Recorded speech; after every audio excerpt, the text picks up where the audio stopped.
L'émergence du groupe Les Brigandes dans le paysage musical au début de l'année 2015 avait suscité la curiosité d'un grand nombre d'amateurs comme de détracteurs.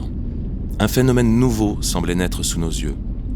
La combinaison entre un format insolite, un groupe de filles masquées, le ton, résolument contestataire, le fond du propos, entre défense des valeurs traditionnelles européennes et engagement politique anti-système, le mode de vie communautaire et une production artistique pléthorique avait rapidement transformé la curiosité du public en un vif intérêt. Le groupe connut alors une certaine notoriété en France et à l'étranger, avec laquelle sont arrivées les polémiques et les attaques. Les médias se sont emparés d'un phénomène qui leur avait échappé pour rapidement le classer dans un registre d'extrême droite qui vise habituellement à parquer un sujet gênant dans les faubourgs du monde culturel ou de la pensée politique. Voyant ensuite que ce phénomène continuait de se développer par ses propres moyens, le système politico-médiatique commença à utiliser l'épouvantail de la dérive sectaire pour le disqualifier tout d'abord et pour enfin le bannir à tout jamais. C'est en constatant une nouvelle fois que les mêmes moyens déloyaux étaient employés sous les mêmes prétextes fallacieux contre des défenseurs de la patrie que je fus convaincu de l'importance de leur démarche et de leur message.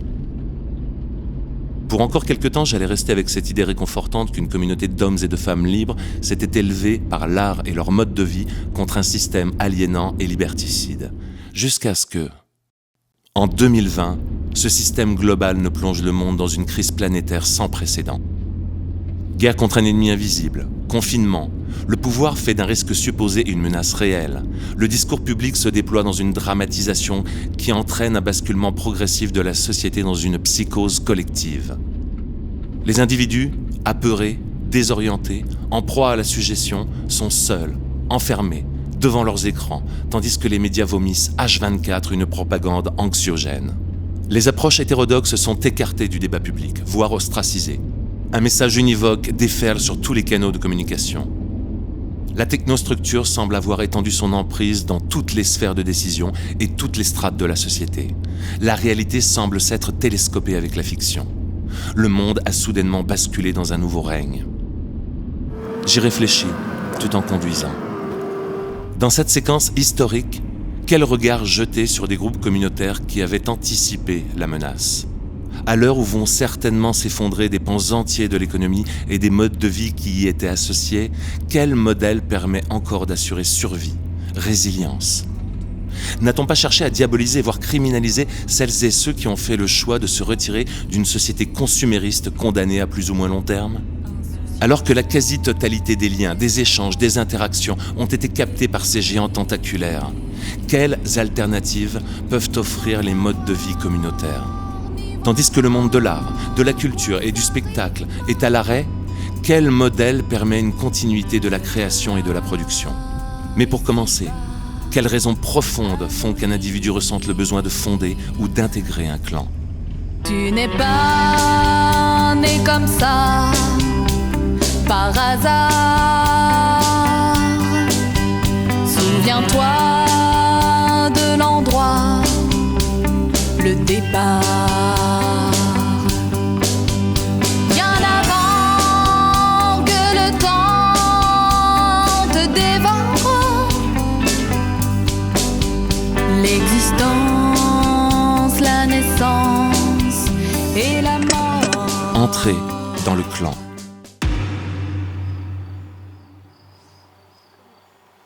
Dès que j'ai terminé mes études, je me suis dit que ça n'avait aucun sens en fait de commencer à travailler pour être derrière un ordinateur toute la journée parce que j'avais fait des études de graphisme. Donc faire de la mise en page derrière un ordi toute la journée, en prenant le métro et en enchaînant les jours sans rien faire d'intéressant, ça me paraissait dommage. Donc j'ai lu les écrits, j'ai rencontré les membres de la communauté à l'époque, ce qui fait que je suis venu très jeune, dès ma majorité en fait, j'ai dit banco, moi c'est là que c'est là qu'il faut que j'aille, parce que non seulement on se pose des questions sur ce sens de la vie, on se pose des questions profondes, mais en plus on a des éléments de réponse, parce que quand on a des personnes qui ont le cœur ouvert, qui ont l'esprit ouvert, et qui sont rassemblées, qui partagent, qui ont des affinités entre elles, qui partagent quelque chose de commun, de fort, eh ben on a des éléments de réponse qui arrivent, et on se dit, soit ça nous parle, soit ça nous parle pas. Moi ça m'a parlé, et puis voilà. Je me demandais au final qu'est-ce que c'est la vie. Donc je me suis tourné... J'avais le choix, j'étais là, bon, je vais faire l'université. Qu'est-ce que je vais faire ? Bah tiens, biologie, sciences de la vie, il y a peut-être une réponse. Et au bout d'un moment, je me souviendrai toujours, c'est un professeur de biophysique. Et à un moment, en 3e année, on se dit, bon, ok, on a appris tout par cœur, tout ce que c'est, mais c'est quoi la vie ? Et la réponse qu'il m'a donnée, c'est une absurdité thermodynamique. Donc je me suis dit, il y a un problème. Je suis dans la science de la vie, donc la chose qui est connaissance de la vie, on me dit, c'est une absurdité. Donc j'ai fini mes études, mais plus sans trop y croire. Et après, j'ai cherché un peu à gauche, à droite. Et bon, il faut quand même manger, donc j'ai trouvé un boulot. Et ma carrière était toute tracée. Mais je me voyais aucune perspective par un manque de cohérence. J'ai fait des études de peinture dans une école privée en Suisse que j'ai interrompue en cours de route, puisque j'ai eu la chance de croiser des gens sur mon chemin qui m'ont fait lire des écrits de Joël Labruyère, entre autres. Et j'ai eu l'impression que ça répondait vraiment à mes questionnements que j'avais depuis longtemps. Et du coup, après, j'ai été amenée à rencontrer le groupe physiquement. Et là, je sais, je l'ai su tout de suite, que j'avais trouvé mes frères et sœurs d'âme et d'esprit, on peut dire. Ça a été tout de suite pour moi le déclic, quand j'ai lu ces textes, de me dire, bah voilà, la vie a un sens et on peut retrouver des gens qui ont la même insatisfaction en fait par rapport au fait de ce qu'on nous propose dans la société.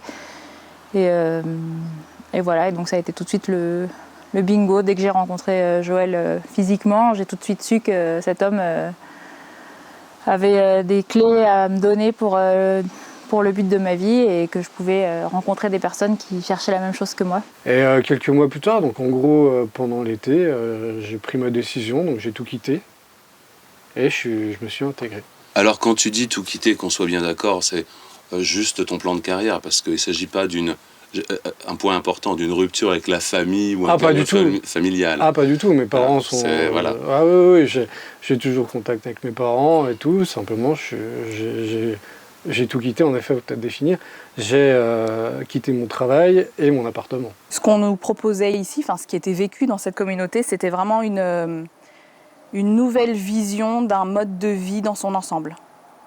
C'est-à-dire que ce n'était pas juste une communauté ou une coloc pour mettre nos moyens financiers ensemble ou s'arranger d'une manière ou d'une autre ou vivre un peu en autosuffisance. C'était pas que ça, c'était vraiment... Il y avait l'aspect spirituel, religieux, culturel, éducatif pour les enfants. Voilà, c'était très complet, quoi. C'était revoir presque une société dans son ensemble à un niveau petit, mais... Et ça m'a... j'ai eu l'impression que j'y ai trouvé tout le sens et les réponses à toutes mes questions. Quand je suis arrivée, alors que je suis une personne de prime abord, en tout cas quand je connais pas les gens, très timide, et en fait ça a fait l'effet inverse. Je me suis sentie comme retrouver une famille. On n'a juste pas eu trop de difficultés à s'extraire d'un monde où même les relations amicales qu'on pouvait avoir avec les gens n'étaient pas assez convaincantes parce qu'il y avait toujours finalement un truc d'intérêt où tu pouvais te retrouver avec un couteau dans le dos vite fait. C'est vrai que en fait, c'est sécurisant comme mode de vie et comme partage avec les gens. En fait, c'est sécurisant parce que tu dis, même si on se serait peut-être pas supporté si on avait été collègues de travail avec la plupart. C'est certain. Ouais, c'est certain, parce que les caractères sont trop différents. Avoir un objectif commun supérieur à tout ça, ça permet de passer par-dessus beaucoup de choses. Et là, j'ai découvert plein de gens qui cherchaient la vie ou la vérité sur la vie ou vraiment cette recherche spirituelle. On n'a pas été recrutés, on s'est nous engagés. Donc ça change tout, ça veut dire que c'est nous qui avons découvert une façon de penser, une façon de vivre qui correspondait à une inspiration qu'on pouvait avoir. Et c'est ça qui nous a attirés, qu'on nous a convaincus de rien en fait.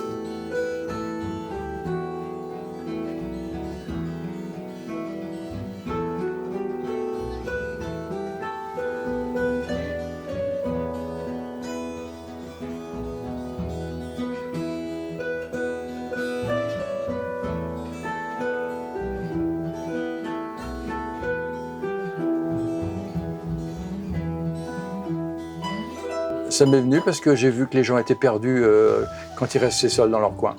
Ils erraient, ils tombaient dans un piège, c'était l'occultisme, le nouvel âge, après on tombe chez les Tibétains, après on tombe dans le yoga, après on tombe dans la médiumnité, après on tombe dans le channelisme, après on devient adorateur des cristaux.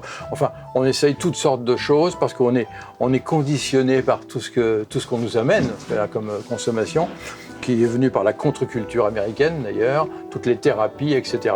On cherche désespérément quelque chose à travers ça et il n'y a rien à trouver. Ça s'est manifesté, on va dire, vers 6-7 ans. J'ai eu des questions spirituelles assez fortes dès cet âge-là, en fait. Donc c'est quelque chose qui m'a toujours mobilisée comme une quête, on va dire, jusqu'à mes années de jeune adulte. Je suis allée jusqu'en Inde pour voyager, pour me chercher, on va dire. C'est plutôt un appel intérieur à chercher quelque chose de... C'est un appel au mystère pour moi, un appel à aller vers l'inconnu. Et de cela, de cet appel intérieur est né ensuite, tout a découlé de cela. Aujourd'hui, si je suis là, c'est grâce à cet appel intérieur. Il n'y a pas eu vraiment... Il faut voir que ça vient vraiment de soi. Ça ne vient pas de quelque chose d'extérieur. Je dis ça souvent pour les jeunes, parce qu'on est influencé quand on est jeune par diverses choses, surtout quand on est adolescent. Mais en fait, il faut essayer de redescendre au centre de soi-même pour trouver ce qui est sa quête intérieure. Parce que quand on a ce malaise, quand on est adolescent, tout de suite, on va vous diriger vers des psychiatres ou des psys. On va essayer de régler le problème pour vous faire coller à la réalité sociale du moment. Mais en fait, ça n'a pas marché, en tout cas avec moi, et je sais que ça n'a pas marché avec d'autres, parce qu'il y a un appel qui est plus profond. J'ai trouvé le véritable sens de l'existence, c'est en fait la recherche de la survie, pas de la survie pour la subsistance quotidienne du corps, mais la survie, ce qu'il y a au-dessus de la vie, c'est-à-dire que on est tous poussés, l'origine de l'homme n'est pas mortelle, elle est au-dessus de la contingence matérielle. Il y a toujours quelque chose que j'ai cherché, on va dire, c'est une fraternité d'âme. Je ne pouvais pas vraiment définir quoi ou orienter vers quelle direction, mais je voulais trouver mes semblables, on va dire. C'est une soif de sens à la vie, en fait. Parce que c'est vrai que quand on est jeune, on grandit, enfin à l'adolescence, on voit toutes les voies de garage qui nous sont proposées, on voit le matérialisme partout, on sent que partout c'est coincé, c'est la conformité, même dans les pseudo-rebelles, la rébellion, c'est une autre conformité. Partout ça manque de cœur, ça manque d'esprit aussi, ça manque de sens à la vie. En fait, pour moi, c'est vraiment ça, c'est le côté sens à la vie. Il y a un cri du cœur qui dit « mais je suis né ici, je suis jeté là dans ce bas monde pour souffrir, pour me démerder, ça va passer très vite et je vais mourir, à quoi bon ?» Et je pense que de cet appel, il naît une recherche d'autre chose, quoi.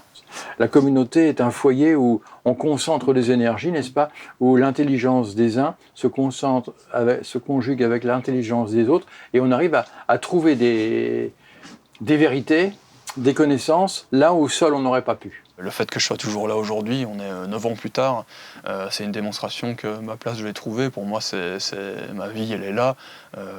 Je veux dire, ça m'a donné un épanouissement que je pense, très certainement, je n'aurais en aucun cas eu dans les voies que propose le système.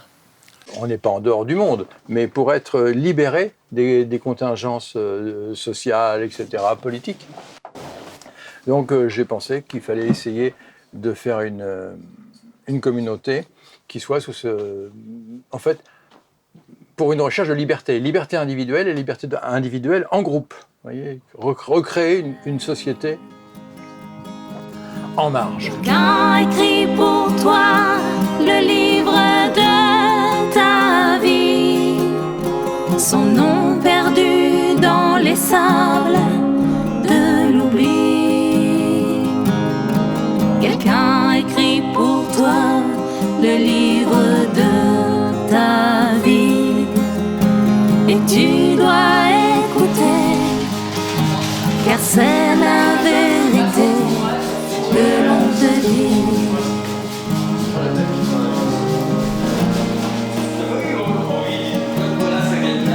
Alors généralement, ce qui se passe, c'est qu'on met toujours une personne chaque jour différente pour pouvoir faire les repas.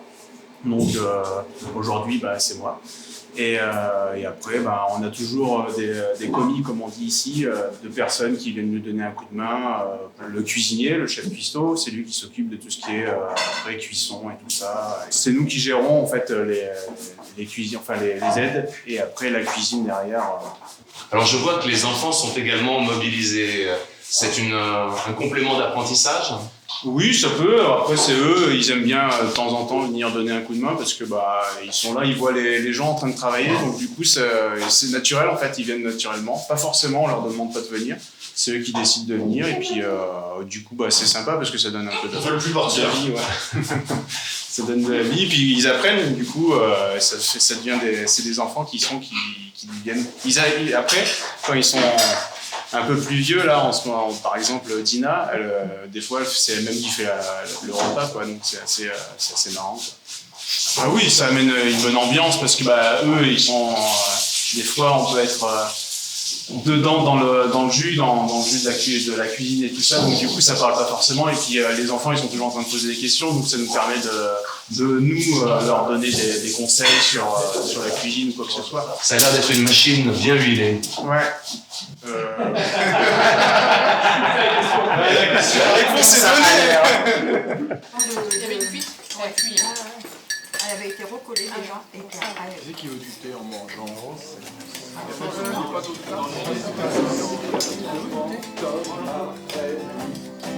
Et là, il a tenu parole, vu le défilé de guignols.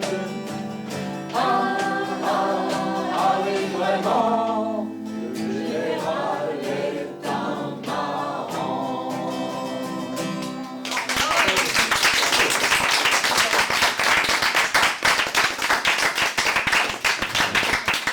On est basiquement végétarien parce que c'est plus facile. C'est plus économique pour la vie, on gagne beaucoup plus d'énergie et à manger tous des choses naturelles, saines. Voilà, c'est à peu près tout ce qu'on a de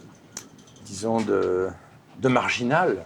On fait pousser des oignons, des betteraves, des salades, des carottes, du céleri, des pommes de terre, des potimarrons, des haricots verts, des courgettes. On est limité forcément en taille, hein. On espère que ça grandira dans les années à venir, mais pour l'instant on est limité en taille, on a une bonne terre, on est bien exposé, on a de l'eau, on a tout ce qu'il faut.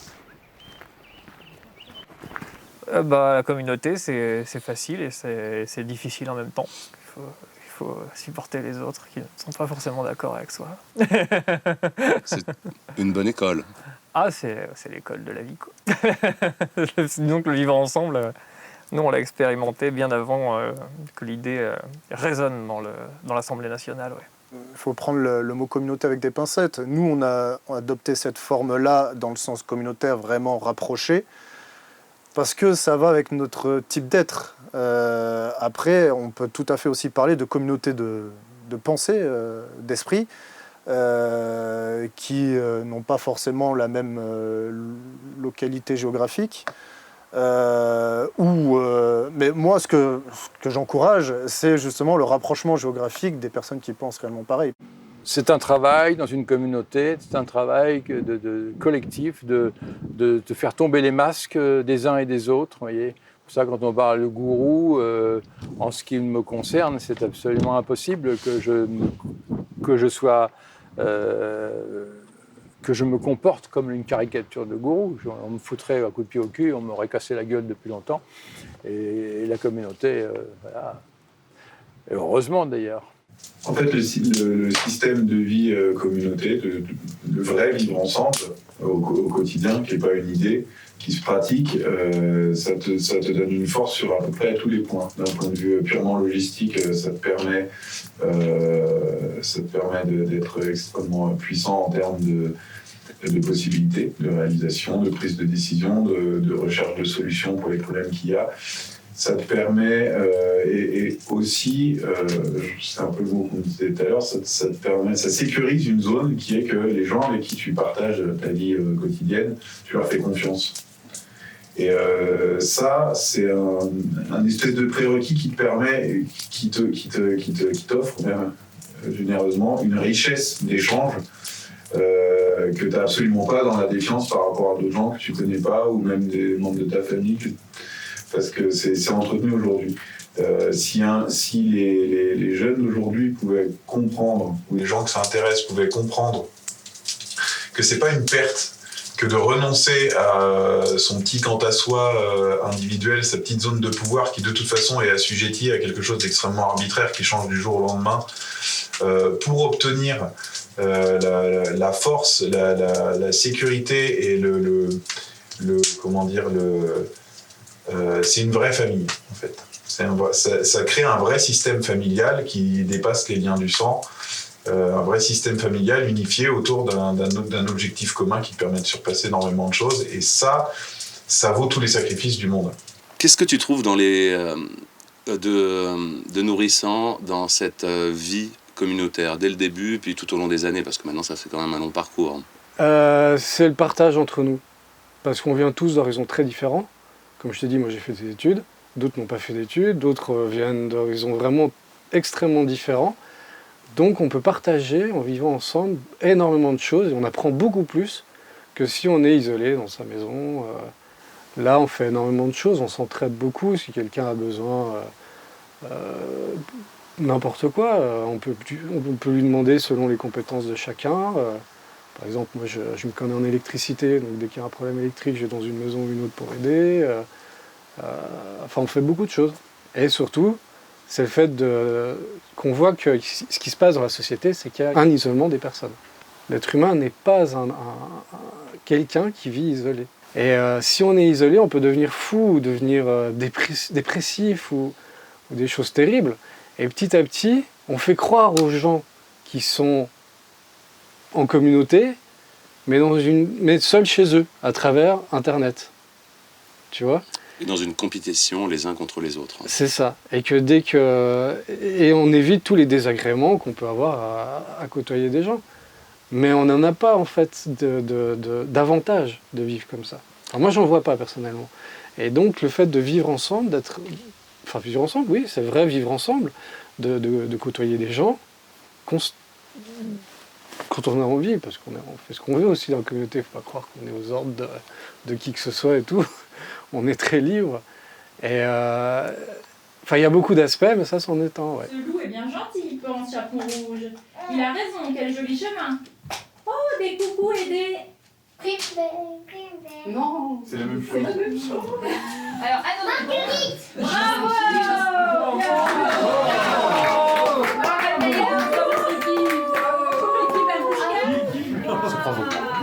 C'est provoquant. Ouais, c'est très provoquant. C'est unique.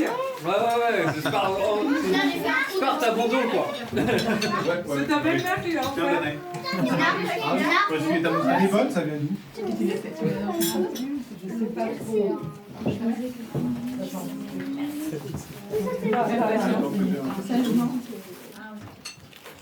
Ok. Tu peux faire un quoi? Non, mais... La noisette, c'était vanille. Non, pour être honnête, je vais goûter au jeu. C'est bon?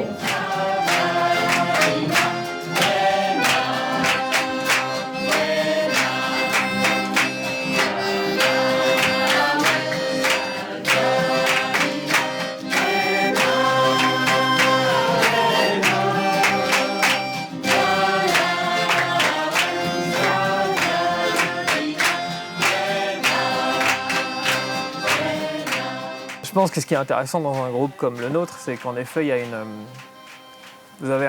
ce qu'on appelle un champ. Aujourd'hui, on aime bien parler des champs électromagnétiques, etc., ou des choses comme ça dans le langage scientifique. On a un langage scientifique pour ça.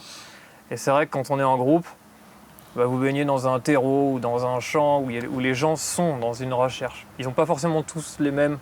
Ils ne sont pas intéressés par tous les mêmes aspects.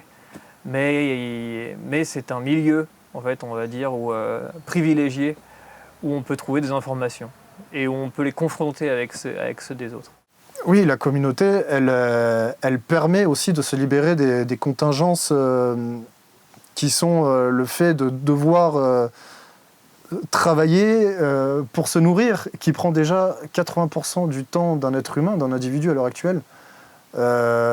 Nous, le fait qu'on soit réunis, on a la possibilité de mettre ces 70 à 80% du temps de la vie d'un individu au profit d'un but collectif.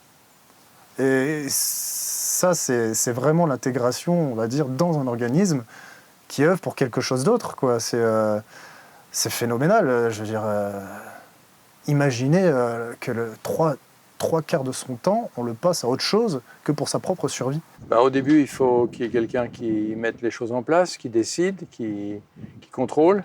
Et peu à peu, avec le temps, ça s'étale sur différentes personnes. C'est des personnes qui viennent, qui nous rencontrent et qui sont aptes à pouvoir prendre en charge un poste ou un autre. Et il n'y a plus de contrôle centralisé qui devient utile, qui est utile. Ça marche tout seul, ça fonctionne tout seul. Voilà, c'est... Comme on dit, il n'y a plus besoin de gourou, on peut l'éliminer tranquillement. Quand tu crées une communauté comme ça, l'idée de départ, c'était quand même de dire si ça tenait qu'à nous, on ferait complètement différemment. Et on le manifeste. On dit ça ne nous plaît pas, et donc nous, on s'organise, on peut même créer une communauté avec un gouvernement, etc. pour dire, ça veut peut-être rien dire pour vous, mais pour nous, ça veut dire quelque chose. Ça veut dire que non, on ne reconnaît pas, en fait, d'une certaine façon, votre autorité. Et on ne va pas manifester dans la rue, ça ne sert à rien, on fait un truc à côté.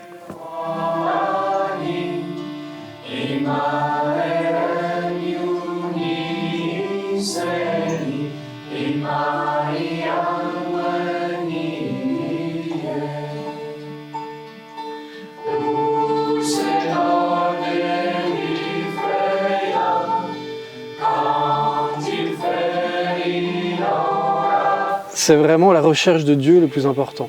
Et ça, la recherche de Dieu ne peut se faire qu'au sein d'une communauté. Comme on connaît, les pythagoriciens, les esséniens, les cathares et autres, c'était toujours au sein d'une communauté, qui vivaient ensemble ou pas. Ça dépend. Nous, on a le choix de vivre ensemble, proches géographiquement, et tous dans cette idée-là, de rechercher Dieu. On s'intéresse à tous les courants ésotériques qu'il y a pu avoir depuis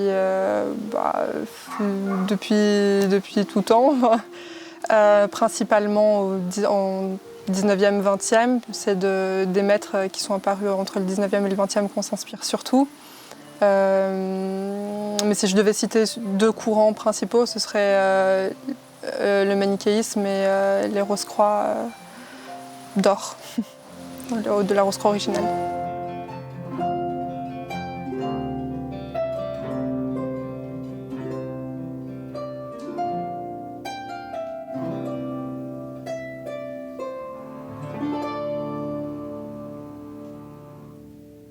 L'objectif de cette revue Uranus, c'est simple, en fait on traverse une période historique, une grande crise qui même pour nous a une origine cosmique, il y a toutes sortes de conjonctions qui fait qu'on passe dans une situation mondiale qui est pleine de bouleversements, on change d'air, et on a voulu lancer cette revue pour alerter un certain public, une minorité il faut le dire, sur les enjeux spirituels vraiment de cette période qu'on traverse, qu'est-ce qu'il faut comprendre dans tout ce qui se passe, comment est-ce qu'on peut s'organiser, alerter aussi sur les événements à venir. Uranus, donc c'est une planète, mais c'est pas seulement une planète dans un monde vivant, on va dire même mythologique, c'est une puissance, une divinité, et ça incarne vraiment une force de renouvellement. Uranus c'est la révolution, c'est tout changer, et c'est tout renouveler, ouvrir le cœur pour laisser place, c'est l'altruisme aussi, la valeur d'Uranus. En ce moment, au vu de la situation mondiale, on aborde beaucoup le thème de la dictature sanitaire qui s'installe. On a depuis quelques numéros une chronique qui s'appelle Chronique de la dictature sanitaire, où on en parle très bien. On veut redonner un souffle. Toi tu écris notamment même une chronique plus féminine aussi pour les... Oui, pour nos abonnés féminines. Voilà. Donc on aborde différents thèmes, c'est assez éclectique. Là par exemple, je sais pas, on voit sur la vaccination ARN, qui est un des gros défis de notre époque, on va dire. Donc on a produit toute une étude faite plutôt du point de vue spirituel. On essaie de montrer l'impact spirituel de cette vaccination sans nous très nuisible. Notre communauté, elle a plein de productions. On pourra voir parce qu'il y a la boutique qui est là.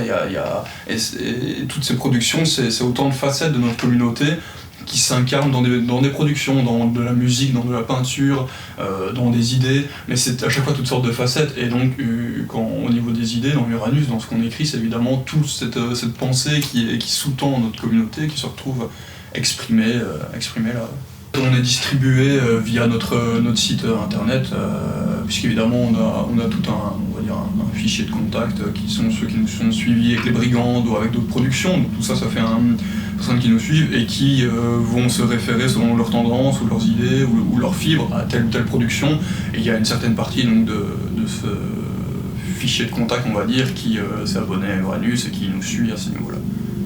C'est une revue que nous avons lancée en janvier 2021 et que nous avons la chance d'envoyer à travers plusieurs pays dans le monde, et c'est très bien.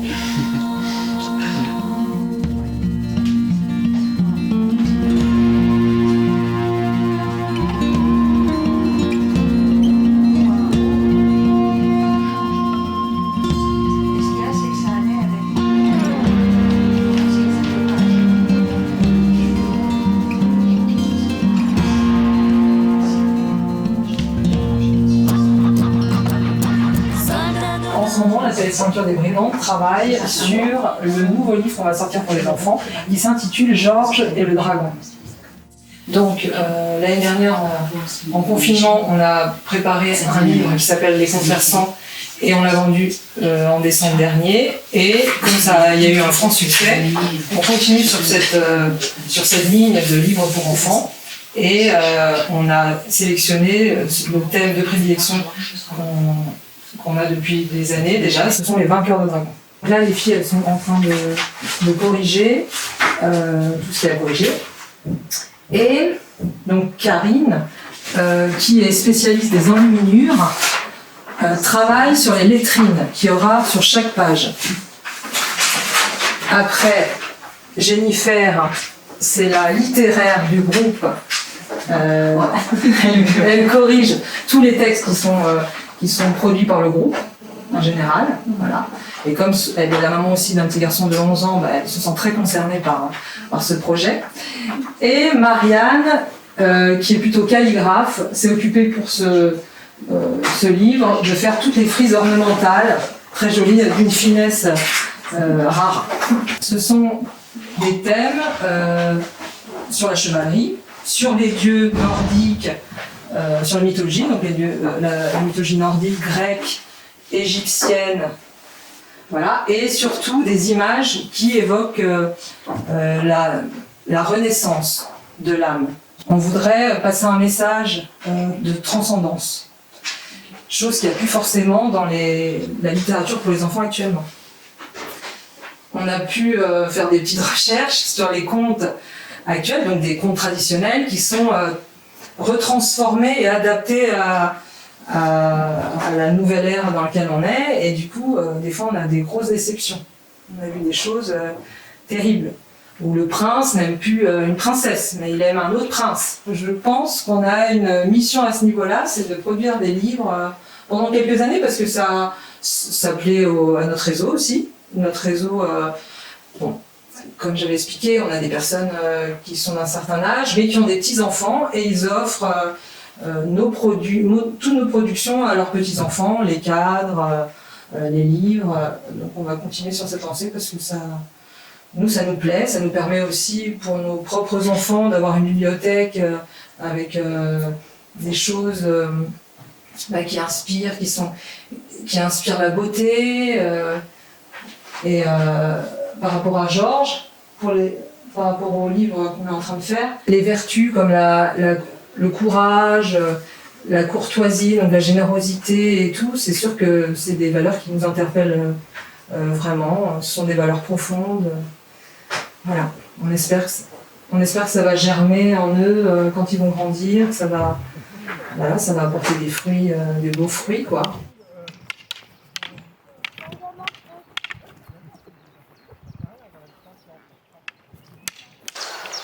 Au départ, on faisait de la boxe, enfin de la boxe thaï, enfin tout un tas d'arts martiaux qui prenaient les poings, les pieds et tout ça. Bon, au bout d'un moment, on en a eu marre de s'en prendre plein la tronche, on avait envie de garder nos neurones. Donc du coup, on est passé à quelque chose de plus esthétique, on va dire, plus esthétique, plus agréable et qui entretenait une certaine sorte de physique en restant dans quelque chose d'artistique, quoi. Donc c'est en gros la canne de combat. On recrée un art de bâton, on s'entraîne à créer nous-mêmes nos parades, nos défenses, nos bottes secrètes, et au fur et à mesure, on arrive à un résultat assez convaincant au final. Outre les sports collectifs qu'on pratique pas mal aussi, on fait beaucoup de volleyball, c'est bien d'avoir un côté sport de combat aussi pour les hommes de temps en temps où on peut, ça va avec un certain type d'esprit aussi, de se dépasser, d'aller au devant de la douleur, de tout ça, donc c'est vrai qu'il y a un côté... Moi, ça correspond assez bien à notre esprit. Pour maintenir un certain niveau physique minimal, quand on est dans une civilisation, on est assis toute la journée, il faut un minimum pour s'aérer. Après, c'est pas non plus un truc obligatoire ou quoi, c'est ceux qui en ont besoin, certains en ont besoin, ils le font. Toute la société a été paralysée pendant près d'1 an, les gens sont restés terrés chez eux, devant leur ordinateur, les salles de sport ont été fermées. Qu'est-ce que ça vous inspire et qu'est-ce que cette crise a changé dans votre mode de vie? Là, si on parle strictement de l'aspect sport, etc., ou même de toute façon, même plus largement, on partage des moments ensemble, pour nous, ça n'a pas changé grand-chose à ce niveau-là. Puisqu'on a continué à garder nos moments collectifs. Ici, on voit le cadre, personne ne peut nous empêcher de quoi que ce soit.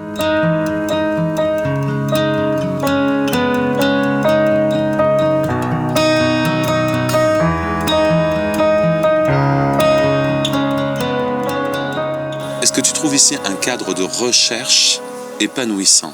Oh oui, déjà voir le nombre de livres qu'on a dans la bibliothèque, faut voir de tous les bords, j'aimerais dire. Au fur et à mesure que les gens viennent, ils amènent tous leurs livres, pour ceux qui en ont, chacun a des domaines différents d'intérêt, et donc il amène des livres qui correspondent forcément à l'intérêt qu'il a. Et donc petit à petit, avec les gens qui viennent, on a une grande bibliothèque qui s'est constituée de pas mal d'ouvrages. Et à quoi elle nous sert? C'est que nous, on est beaucoup pour les livres. La recherche sur Internet, c'est bien, mais les choses changent. Donc ils peuvent modifier comme ils veulent tout ça. Dans un livre, c'est vraiment imprimé. Et on retrouve vraiment les informations essentielles dans les livres. Plus tout ce qu'on trouve vraiment, qu'on extériorise, que ce soit pour la revue ou pour autre, c'est vraiment des informations plus sur les livres. Je pense qu'on doit avoir quelques milliers d'ouvrages, je ne saurais pas dire exactement. Les thèmes, comme je te l'ai dit, il y a vraiment, vu qu'on est en tout cas une vingtaine d'adultes, c'est très varié, ça va des romans, principalement de chevalerie. Il y en a aussi un peu de science-fiction. Qu'est-ce qu'on a? On a de l'ésotérisme, évidemment, on cherche beaucoup dans l'ésotérisme. On a de la franc-maçonnerie aussi, on s'est intéressé à la franc-maçonnerie, parce qu'il faut voir un peu l'impact de la franc-maçonnerie là. On a évidemment tout ce qui est chrétien, catholique, la Bible, mais aussi tout ce qui est autre mythologie, comme la mythologie hindoue, la mythologie nordique, la mythologie grecque, on a de la philosophie, on a de l'architecture, c'est très varié en fait. On fait aussi des recherches sur les ovnis, donc on a tout un rayonnage sur les ovnis. On s'est intéressé à une époque au New Age. Disons, c'est vraiment très vaste. Il y a aussi de la peinture, de la sculpture, tout ce que je peux trouver d'histoire, évidemment, beaucoup d'histoire. Voilà quelques domaines, il y en a encore d'autres que je peux oublier. La botanique, les plantes, le jardinage, il y en a qui jardinent. Voilà, en gros, c'est très varié. C'est une bibliothèque très variée, on retrouve beaucoup de domaines différents. On arrive à se passer d'Internet avec les livres, parce que si on a besoin d'une connaissance, sur Internet, on est obligé d'allumer un ordinateur, d'avoir une connexion Internet et tout ça. Là, non, il n'y a pas besoin de tout ça, il n'y a pas besoin d'électricité, s'il fait jour, il n'y en a pas besoin. On prend un livre et puis on le lit, simplement. C'est un objet physique qui n'est pas connecté, qui n'est pas électrifié. C'est ça qui, en effet, qui nous intéresse aussi. Ce qu'on peut voir avec Internet, c'est que en fait, la liberté d'expression est beaucoup plus réduite. Donc les livres seront beaucoup plus riches. C'est pas forcément des choses illégales, c'est simplement qu'il y a des choses qui sont passées à la trappe, que ce soit historique ou à tous les niveaux. Alors que dans un livre, on peut avoir un livre qui a été écrit anciennement, donc on peut voir l'esprit qu'il y avait, par exemple, au début du XXe siècle, qui était très différent de ce qu'on a maintenant. Donc on peut beaucoup apprendre avec ça, ou même des livres, on trouve encore des livres du 18e. Voir comment ils écrivaient au 18e, c'est assez impressionnant. Alors que maintenant, avec Internet, tout est constamment, si on prend Wikipédia, qui est la première source, tout est constamment malaxé. Et nous, on a vu le problème avec Wikipédia, c'est uniquement avec les sources officielles. Donc, on n'a que le point de vue officiel. Il n'y a rien d'autre. En réalité, sur Internet, on voit, avec l'action qu'on a des brigands, on voit que le point de vue officiel devient dominant et que tout le reste est évincé et censuré. C'est pas une censure où on va nous mettre des amendes ou quoi, mais il n'y a plus le droit à la parole. Alors que quand on écrit des livres ou qu'on retrouve des livres, eh ben, ils sont du point de vue de l'époque qui est très différent, et on trouve donc des informations très différentes avec des auteurs qui sont sensibles à quelque chose d'autre que ce qu'on a maintenant. Une culture qui se développe en fait, mais qui est sur des bases un peu différentes. Lire sur un écran, regarder s'informer que sur un écran, au final on ne retient pas grand chose et on n'a que ce qu'on nous donne. Alors que si on va dans des bibliothèques, si on va même dans la nature ou n'importe quoi, aller voir autre chose que la technologie, on a une sensibilité, une connaissance qui s'acquiert différemment que uniquement un écran. Parce qu'au final, tout le monde fait la même chose. On réduit tout le monde à se mettre devant un écran, devant un clavier et à taper et tout ça. Alors qu'on peut construire des choses, on peut même juste aller se balader dans la nature. Comme la vie est brève, un claquement de doigts. Les beaux rêves s'achèvent, car Pluton fait la loi. On tombe dans les pièges où Mercure nous menace. Et moi j'avance tout droit sur ce chemin-là, car je n'ai pas le choix.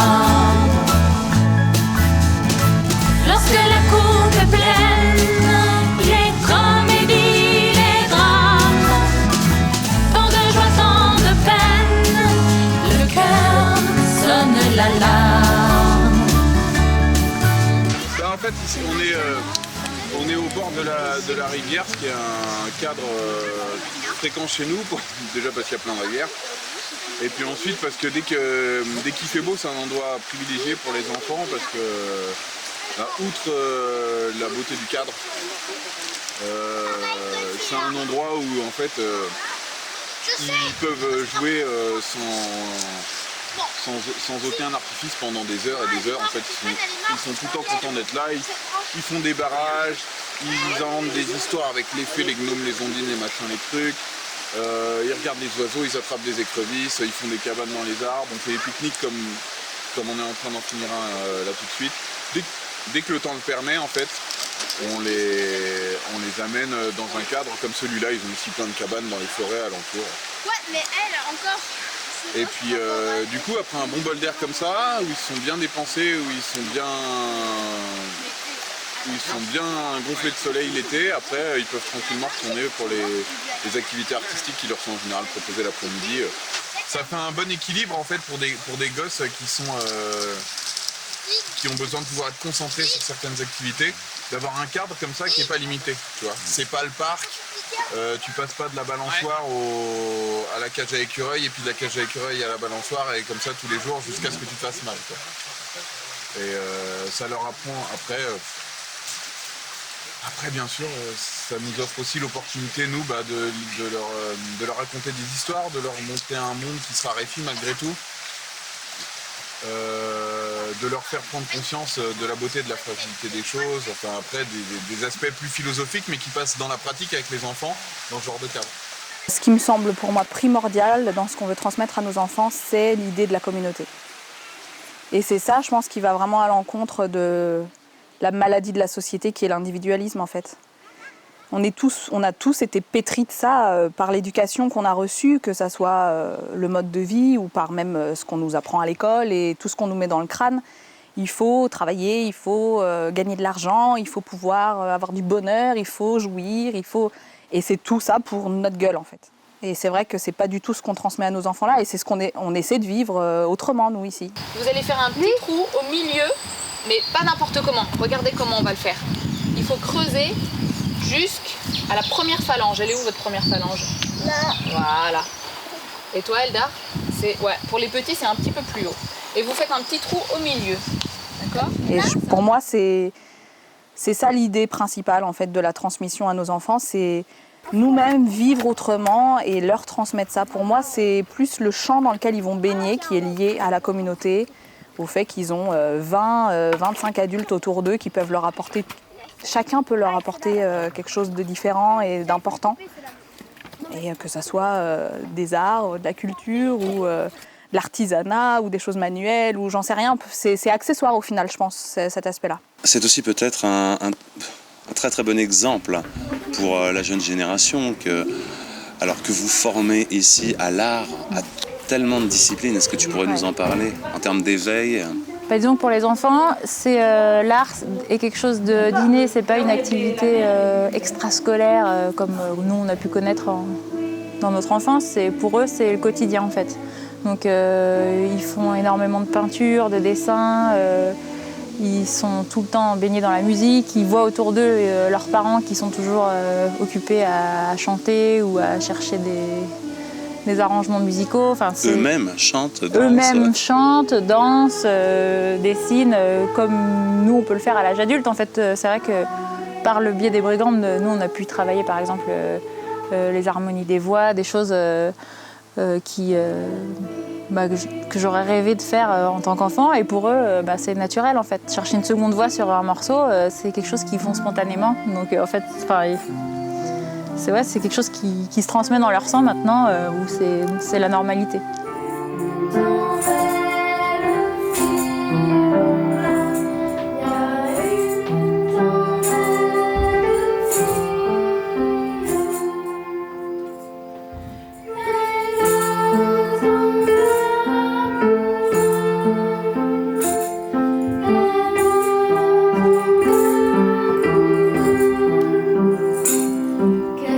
En fait, ça passe, je pense, de prime abord, justement par le fait qu'ils nous voient tout le temps en permanence. Il y a au moins Joël qui gratte la guitare, ou Rudy qui veut faire du piano, ou même d'autres évidemment dans la maison. Il y a pratiquement tout le temps de la musique dans la maison. Donc rien que ça, en fait, les enfants, pour eux, c'est normal de voir des gens jouer de la musique. Les empoisonneurs planétaires, dont on veut même pas en enfer. Les maîtres des secrets bancaires, en enfer les super vampires milliardaires, en enfer toute l'élite parasitaire, en enfer. Qu'est-ce qu'on va en faire? Qu'est-ce qu'on va en faire? Et le dragon a fait son nid, pondu des œufs qui ont pourri. Le massacre des Templiers, le génocide de la Vendée, la mode du prêt-à-penser. Toute la lavande de Provence ne peut chasser la pestilence. Quand ça refoule de Matignon, ça renifle jusqu'à Menton, l'odeur de merdier. Comment ça fonctionne? Je cherche, je trouve. J'écris, je compose. C'est le travail de trouvère. Je cherche à peu près la tonalité, tout ça, comment ça va être lancé.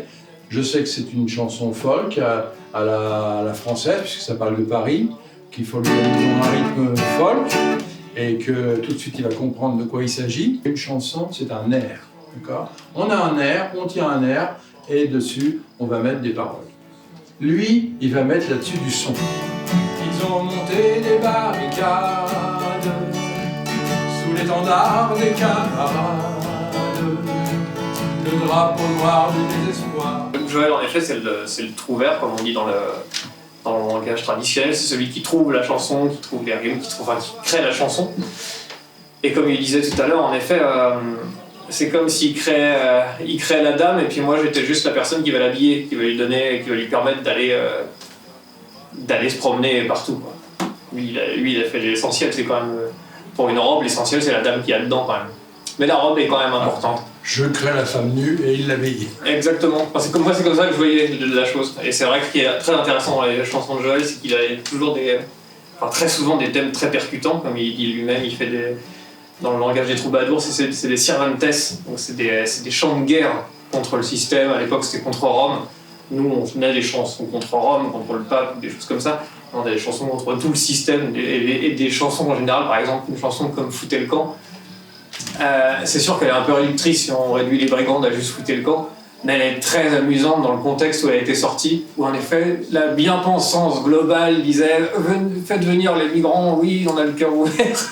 Et là, vous faites chanter 7 personnes, 7 jeunes femmes qui disent « Foutez le camp » très joyeusement sur une chanson à la Benabar, ça c'est rigolo. Si vous n'aimez pas la France, ça n'a pas d'importance. Foutez le camp. Brigitte Bardot et la charia, ça ne s'accordera pas. Foutez le camp. Oh. Ça fait 6 ans de carrière, exactement. Quasiment mois pour mois. Ça fait 12 disques, donc ce qui fait un total de 2 disques par année à peu près. Et ça fait 144 chansons mises en boîte, exactement. Voilà, parce que le 12e disque va sortir. Il y a l'idée de combat dans la musique des brigandes. Et c'est vrai qu'on peut se dire qu'une chanson, c'est comme un obus qu'il faudrait préparer pour pouvoir le tirer, quoi. Et donc du coup, l'idée, c'est que quand j'écoute la chanson, moi, toute mon idée, c'est comment est-ce qu'on va la faire passer pour que même les ennemis finissent par l'avoir dans la tête. C'est ça l'idée, en fait. C'est qu'avoir le bon gimmick, avoir le bon son, le fait que ce message-là, je peux pas l'encaisser normalement, et ben finalement, on l'encaisse quand même. Il faut l'avoir par rapport aux guitares.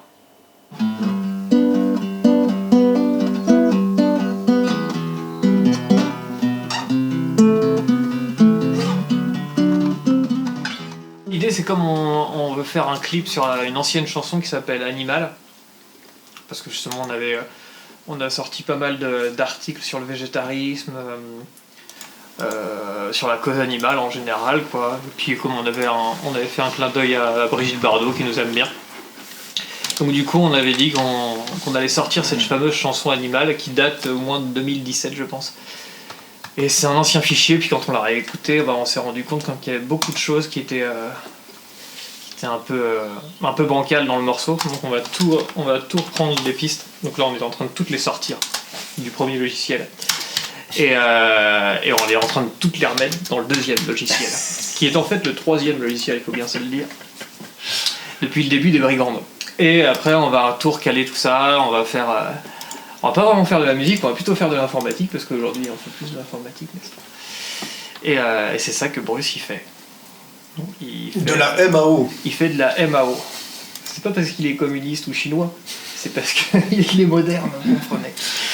Et que voilà, mais il a pas de livre rouge lui, il a des livres merdiques chopés sur internet en noir et blanc, alors qu'avant c'était quand même en couleur, ça c'était quand même appréciable. Et donc voilà, là c'est tout, après c'est une question de patience, quoi. Sur le coup on est assez moderne pour ça, dans le sens où on travaille un peu comme tout le monde actuellement. Après c'est que des petites interventions, t'as aussi une guitare clean. Ouais. Ah putain. Qui est derrière, c'est celle-là. On l'entend pas. Ah ouais, d'accord. Mais parce que je la mets plus ou moins derrière pour soutenir les 4 guitares rythmiques acoustiques. Ce n'est qu'un animal, mais il a mal aussi. Elle commençait, finira mal, sa misérable vie. Non, ce n'est pas sentimental, car nous perdons tous la vie, mais la souffrance animale n'a pas de répit.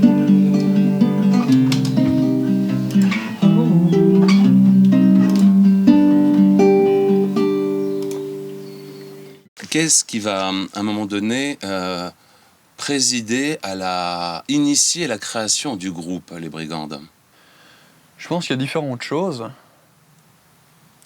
Il y a le fait de lancer un message fort de liberté, de résistance au mondialisme, mais sous une forme approprié à cette liberté, c'est-à-dire la création artistique, c'est-à-dire pas s'enfermer dans un discours idéologique. Je pense qu'à l'origine des Brigandes, il y a même un profond ressenti personnel de Joël par rapport à l'injustice que subit notamment le peuple français et puis même les gens en général face au système mondialiste, face aux mensonges qui nous sont imposés. Et il y a cet élan de vouloir clamer ça et de toucher le peuple, je veux dire une frange populaire avec la chanson, c'est ça que je veux dire aussi, parce que ça touche une autre frange évidemment quand c'est mis en forme de cette manière-là. Et avec les Brigandes, il y a vraiment cette idée-là donc, de pousser un cri et en même temps c'est un autre aspect, comment dire, de remettre à l'honneur une chanson française à texte libre et contestataire, quoi, sans normes et sans tabou. Et en fait, on s'est retrouvés à faire les Brigandes presque de manière accidentelle, quoi. Ça a été, enfin, pour nous, c'est quelque chose qui vient d'au-dessus, quoi, où ça nous a été envoyé comme une mission quelque part. Certains ont dit que les Brigandes avaient une mission pour la France, ça venait de la famille d'Orléans, donc bon, c'est vrai qu'on était... Voilà, et puis du coup, on s'est retrouvés à chanter des choses... exceptionnel, à passer un message qui était là pour finalement réconforter l'âme de beaucoup de Français qui souffraient. Cet été-là, on s'était beaucoup intéressé à la Vendée et aux brigands. Et on avait vu qu'il y avait aussi des brigandes qui poussaient leurs maris à les combattre et tout. Et donc on avait fait une soirée où on s'était déguisés en brigandes, toutes les femmes et tout. Et puis on avait lu des textes et tout ça. Et ça a donné une idée à Joël en fait. Et sur une mélodie qu'on connaissait déjà, il a composé le fameux On s'en branle et on a fait notre premier clip. Voilà. Après, il y a eu un petit peu un temps mort et puis bon, je sais plus trop comment c'est reparti en fait, mais d'un coup, il a eu envie d'écrire. Donc la première, c'est Antifa. Donc tout le monde, évidemment, on a tous trouvé ça génial parce que ça faisait vraiment... comme si c'était le peuple français qui parlait, quoi. C'était très fort quand même. Et donc on a fait ce clip dans la neige où c'était assez épique.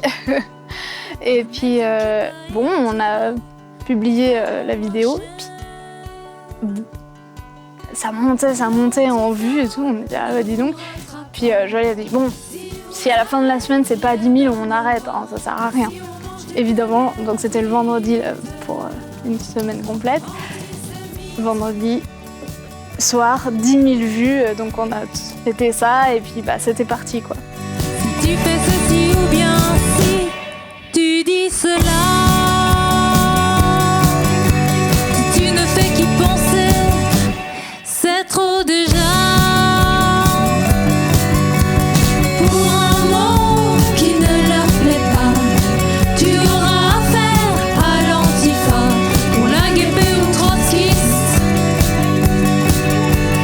T'es un fasciste. Ils en ont envoyé des millions en enfer pour cette raison.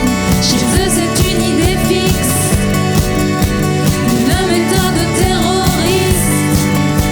Si je bronche, si je résiste, je me retrouve sur la liste. Je suis un fasciste, je suis un fasciste.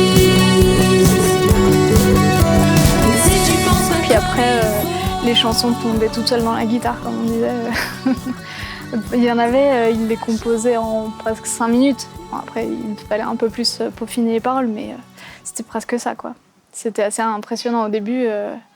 Après, sur les derniers albums, il passait plus de temps parce que c'était plus élaboré ou tout ça, mais au début, ça défilait, quoi. On était plus en retard sur la production après de l'arrangement et puis les clips, quoi.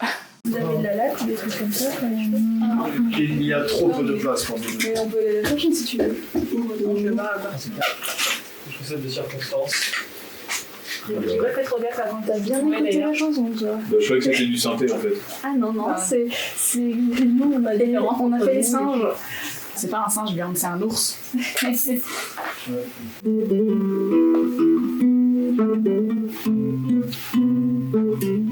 Et on fera à la fin, la séquence de la fin, on fera une connerie où vous faites des genre mille marceaux, des moustaches en rouge à lèvres, des trucs comme ça, voilà. Des conneries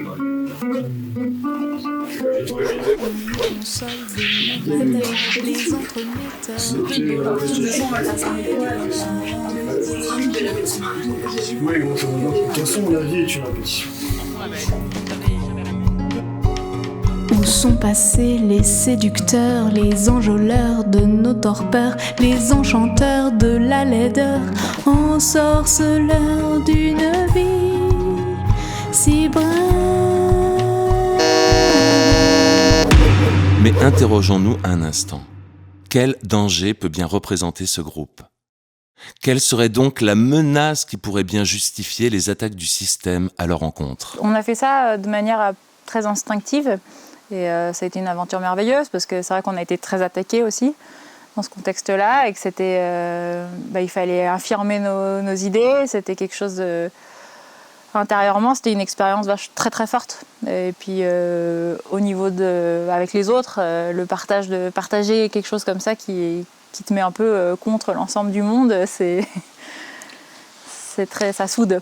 Voilà, très unifiant. Nous, on est vraiment censurés. Donc du coup, c'est vrai qu'on n'a pas trop de doute sur le fait qu'on a un message sulfureux. On est tranquille, quoi. On n'a pas besoin de se la jouer gros bras même.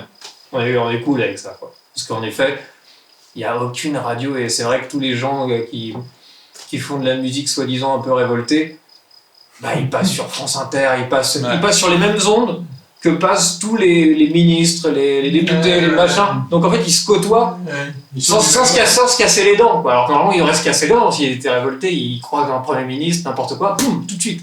Là, c'est pas le cas. Donc ça veut dire qu'ils sont de mèche, alors que nous, on ne les invite pas. On appelle ça être dans le système. C'est ça. Et nous, on est hors système. Nous, on est sur le pont des vraiment. Et c'est notre titre de gloire, hors système forever.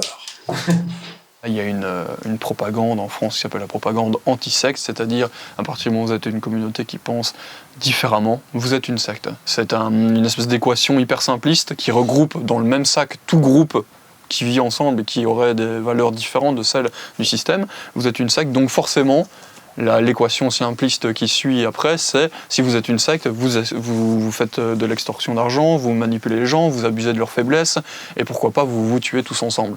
C'est un peu ça. Donc je pense qu'on a, comment dire, dans le cas d'une communauté, c'est encore différent que des personnes isolées. En France, en tout cas, on est vraiment en France avec une propagande anti-secte matraquée, quoi. Moi, je me suis retrouvée enceinte de mon premier enfant au début des Brigandes, en fait. Donc, on a toujours été investis dans l'aventure des Brigandes, malgré cet événement-là, et parce que c'est la réalité des Brigandes, d'être des jeunes mères, et voilà. Mais c'est vrai que j'étais pas investie de la même manière. Donc après, avec les années, ça s'est un peu mis comme ça. On m'a demandé d'être un peu l'ambassadrice des Brigandes. Donc je me suis retrouvée à devoir faire des émissions radio, ou avec Antoine, souvent, on est monté un certain nombre de fois à Paris pour des salons. Et ça, j'avoue, j'ai beaucoup aimé faire ça. C'était très sympa, parler... sympa, c'est pas vraiment le mot, mais c'était quelque chose que j'aimais faire. Parler au nom des Brigandes, de nos chansons, du combat, même de l'aspect de la communauté qui est derrière. C'était quelque chose que j'ai beaucoup apprécié faire. En ce qui nous concerne, on a touché à quelque chose qui devenait une poudrière. C'est-à-dire qu'on a fait des chansons qui commençaient à être des tubes, qui attiraient des millions de personnes, en tout cas sur YouTube, et qui nous faisaient vendre des milliers de disques. Donc, des intelligences, sans doute au ministère de l'Intérieur, au gouvernement, ont dit il faut arrêter ça. Tant qu'ils n'étaient pas célèbres, ils n'étaient pas dangereux, leurs idées ne sont pas dangereuses. Mais s'ils commencent à avoir une popularité, si leurs chansons passent vers le grand public, et c'est ce qui est arrivé à partir d'une chanson qui s'appelait Est-ce le temps de dire adieu ou bien Foutez le camp. Est-ce le temps de dire adieu. Ils ont vu monter en quelques semaines des millions de vues. Et alors ils se sont dit là, ça a été la curée. Tous les médias nous ont attaqués pour dire qu'on était une secte sataniste ou peu recommandable, avec un gourou déjanté. Des attaques en série dont cette perle du journalisme subventionné. Voici comment Nolwenn Le Blévenec de rue 89 écrit le plus sérieusement du monde que Joël Labruyère, le grand gourou, peut nuire aux gens ou arrêter des trains par le seul pouvoir de sa pensée. Et là, bien évidemment, pas d'intervention des fact-checkers, eux-mêmes subventionnés. Au milieu de mon entretien à Rouen, je suis prise de nausées très fortes. Annick Lovinfos n'est pas surprise. C'est comme l'arrêt de mon train 2 heures sur les voies pour venir la voir. Joël Labruyère s'y est mis assez tard, mais c'est un occultiste assez puissant. Je dois la regarder bizarrement, parce qu'elle ajoute « Un mage ». Annick Louvain-Fosse me raconte que lorsqu'il travaillait sur le sujet, Jérôme Bourbon a fait une forte crise d'angoisse. J'ai cru que j'allais crever, me confirme l'intéressé. Par exemple, on a été victime d'une persécution, tout le monde le sait, médiatique ces quelques années. Ça a été volontaire. C'est-à-dire on était au devant, on ne s'occupait absolument pas de politique et on s'est mis à faire des chansons parodiques sur des thèmes politiques qui ont choqué évidemment le système médiatique, la bien-pensance, et ils nous ont attaqués. C'était très intéressant comme expérience, très douloureux aussi parce qu'ils continuent à invoquer les brigandes comme étant une secte presque comme dit le vieux de la montagne, des achichines, des assassins. Au travers de l'histoire, je reviens sur cette histoire d'analogie entre vous et ces persécutions que vous avez subies et d'autres groupes de population dans le passé à un niveau historique. Est-ce que tu veux faire des parallèles, toi ? La persécution des communautés spirituelles, je ne dirais pas religieuses, parce qu'après elles ont été authentifiées. Mais au début, ce sont les pythagoriciens, sous Rome, donc Pythagore, ce grand génie, a monté une communauté spirituelle qui disposait de tous les aspects pour le bonheur de ses membres, n'est-ce pas ? Aussi bien l'élévation spirituelle que les problèmes matériels, tout était parfaitement réglé. Et ça a déplu évidemment au gouvernement de Rome à l'époque, et ils ont lancé une première grande chasse aux sorcières, on peut dire, ça a été contre les pythagoriciens. Et nous sommes les héritiers des pythagoriciens, et tous les groupes qui sont diffamés, attaqués comme les nôtres, dans les temps modernes, sont automatiquement héritiers, quelque part, de cette persécution des pythagoriciens, qui est passée ensuite chez les gnostiques, une persécution, et puis jusqu'au Moyen-Âge, on a connu l'extermination des cathares, donc l'extermination des templiers, etc. C'est quelque chose qui... La société, enfin, en tout cas, le monothéisme, puisque c'est ça dont il s'agit, avant le monothéisme, la société paganiste, elle tolérait les différentes croyances. Puis dès l'instant où on a instauré le Dieu unique biblique, le Jéhovah biblique, le Père Fouettard, eh bien, le Père Fouettard, il ne tolère pas qu'on puisse aller voir ailleurs, s'il y est. Joël Labruyère, le chef du clan des brigandes, c'est lui qui a écrit ce manifeste et c'est lui que les autorités françaises soupçonnent d'être un gourou. Le système va se défendre, ça c'est sûr et certain. À chaque personne qui va s'élever contre ce qu'il dicte, il va se défendre. Et il va attaquer de toutes les manières possibles. Il y a eu, dans les années 90, donc je me suis beaucoup occupé de ça, il y a eu cette fameuse chasse aux sectes. Tous ceux qui voulaient se réunir en communauté étaient dénoncés comme étant des sectes. Et là, ça a été le coup de grâce, voyez. Aujourd'hui, plus personne n'ose le faire parce qu'ils disent on va être dénoncé comme secte. On en est la preuve nous-mêmes, mais moi j'en rigole parce que je savais que ça allait arriver. C'est arrivé, je l'ai vu arriver. Malheureusement, les portes d'une vie communautaire ont été, des tentatives et d'expériences communautaires ont été totalement bloquées et fermées par le système. Toutes tendances politiques se sont mises à haro sur les communautés. Être en communauté, c'est être un délinquant. Et là, on retrouvait la vieille persécution qu'il y avait eu déjà du temps des Romains contre les pythagoriciens. Comment on perçoit, comment tu as perçu, toi, ces attaques successives qui n'ont jamais cessé, finalement ? Qui n'ont jamais cessé et qui, je pense, n'arrêteront jamais. Enfin, quand on voit comment ça évolue... Alors que vous n'êtes qu'un groupe de musique pop, finalement. Bien sûr, mais ça, c'est unique, d'ailleurs. Par exemple, ce qui s'est passé avec l'Assemblée nationale, je crois qu'on n'a jamais vu ça, un groupe de musique convoqué à l'Assemblée nationale pour justifier des propos dans des chansons. Enfin, je pense que ça s'est jamais vu. Et ça, c'est un exemple que j'avais même donné devant ce tribunal jacobin en disant à l'époque des rois de France, il y avait des chanteurs et des troubadours qui crachaient sur la monarchie et qui étaient 10 fois plus virulents que nous et on n'en faisait pas un... Enfin bref.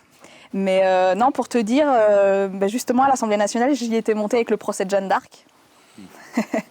Et je pense que quand on fait ce qu'on fait avec les brigandes ou même avec la démarche qu'on a de manière générale, on est animé par, je sais pas, quelque chose de suprapersonnel en fait. Ça vous a aussi permis de vous faire, pas de nouvelles amitiés, mais de vous rapprocher d'autres infréquentables. Je crois que vous avez reçu une récompense dernièrement. Ah oui, oui c'était fin juin. on a été reçus chez Dieudonné donc, pour recevoir la quenelle d'or. Donc c'était pour ce geste, parce que forcément ça l'a plus touché, surtout le couplet sur une quenelle tu peux faire.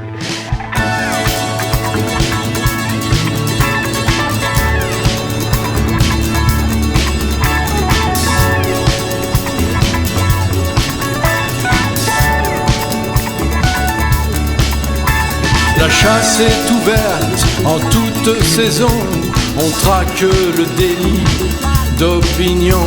Ce que tu retiens au fond de toi, c'est mal de penser ça. Mais c'est mal de dire ce que tu penses, un délit condamnable en France. Si tu es repéré par l'Inquisition, c'est la prison. Le festival de Cannes, c'est les Césars, mais... Des infréquentables. Des infréquentables.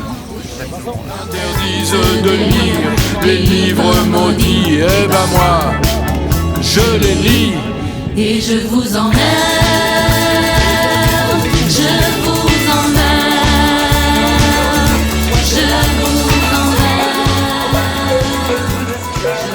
Le gagnant, ou plutôt les gagnants sont, car nous avons une égalité cette année dans cette catégorie, les Brigandes et Dream. Oh là là là là. Merci.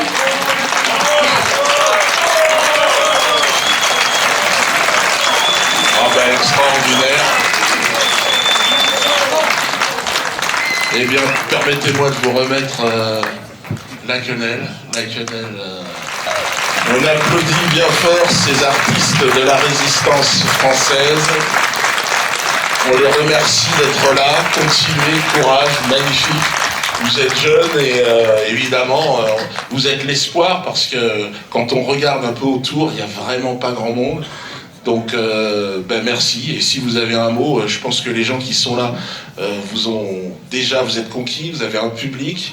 Et bien, moi, je suis très heureux de vous remettre cette quenelle. C'est un peu une passation de relais d'une génération à l'autre. Donc, allez-y. Allez, chacun s'exprime un petit peu. Comment vous vivez cette dissidence dans le monde artistique ?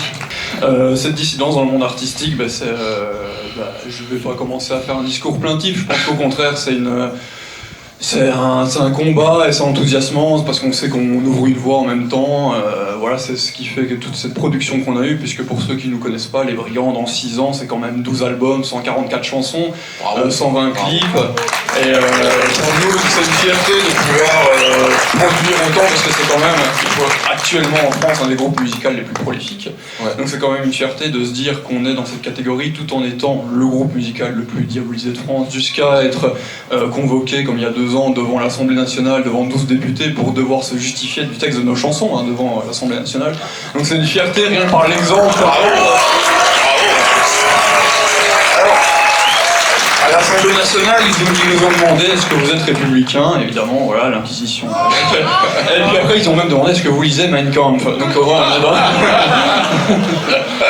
donc on est toujours dans le même poncif. Mais voilà, après ce qu'on veut manifester avec les Brigandes, puisque je vais pas commencer à prendre la parole trop longtemps, mais avec les Brigandes, on a voulu vraiment manifester un esprit de liberté d'expression. En fait, c'est pour ça qu'on a été sur tous les sujets, on a tapé sur énorme, ce qui fait qu'on a déplu à beaucoup de monde, on a tapé un peu sur tout le monde. On a voulu vraiment montrer cette tradition de chanson française qui est la liberté d'expression. Et si on a un message à faire passer aujourd'hui, c'est celui de la liberté, parce que pour nous, de plus en plus, c'était déjà le cas il y a 6 ans, et c'est encore plus le cas aujourd'hui, avec ce qui s'est passé depuis un an, depuis un an, avec cette dictature sanitaire. De plus en plus, on va avoir une séparation de l'humanité entre ceux qui défendent la liberté et ceux qui se soumettent. Et pour nous, c'est vraiment ça le critère. Donc tu en es une expression, et voilà, c'est un plaisir d'être avec toi ici. Merci à vous. Tu veux rajouter quelque chose ? On les applaudit bien fort. Merci à vous les Brigandes. Et puis on se retrouve tout à l'heure pour prendre une petite coupe de champagne si vous voulez. Très bien. Pas tout le monde malheureusement.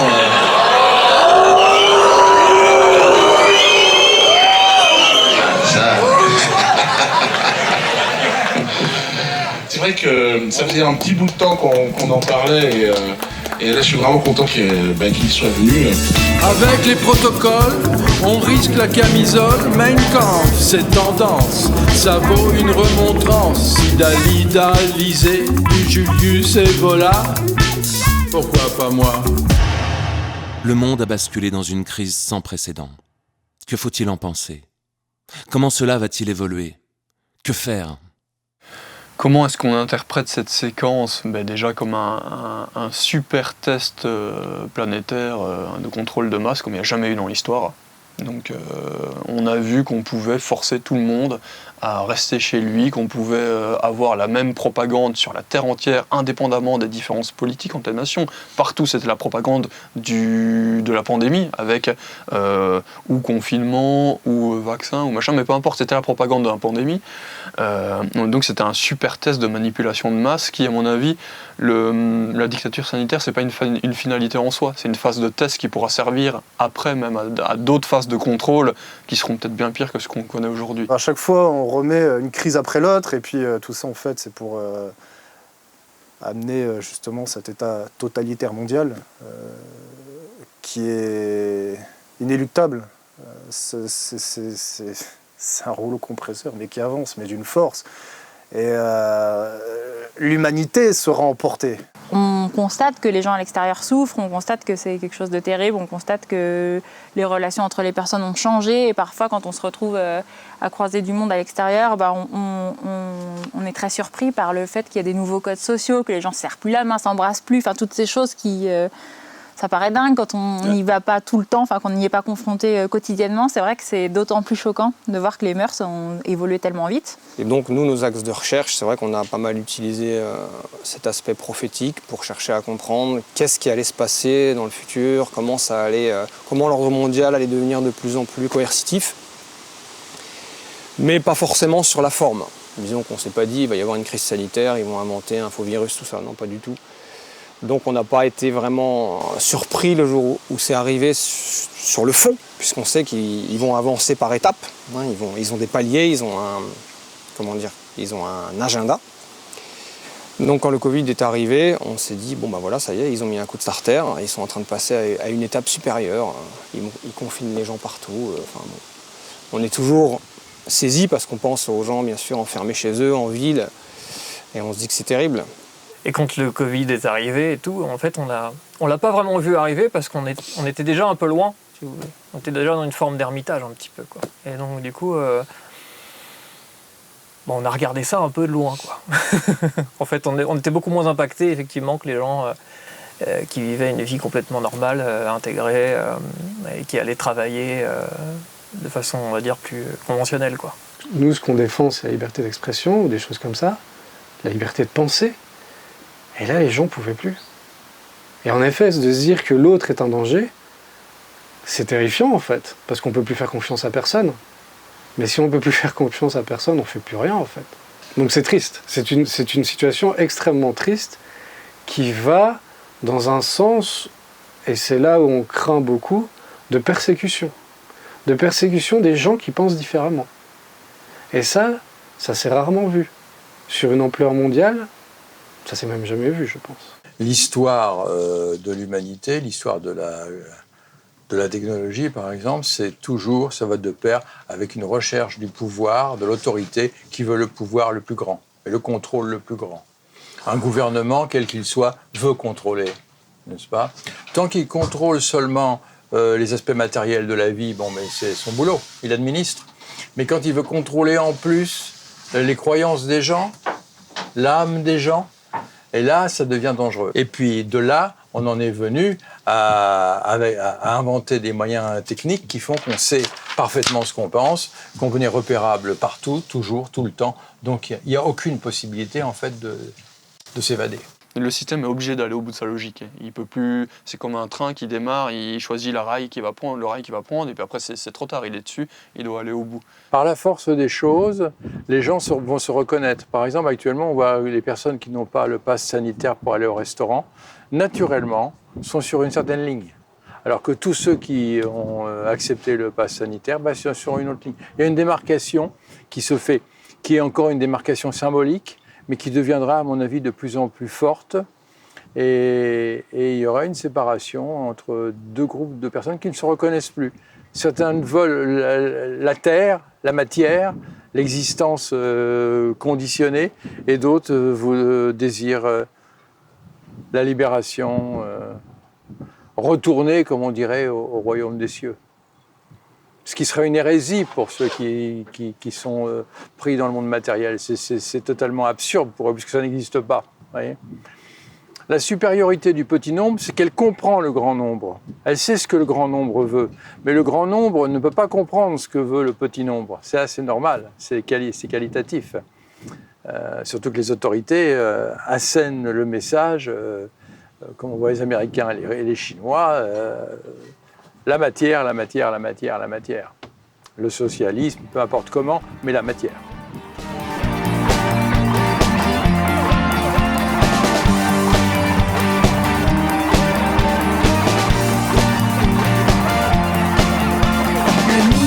De la santé mentale, légifère sur la norme internationale du prolétaire conforme, googlisable. Mais moi je ne veux pas finir chinois.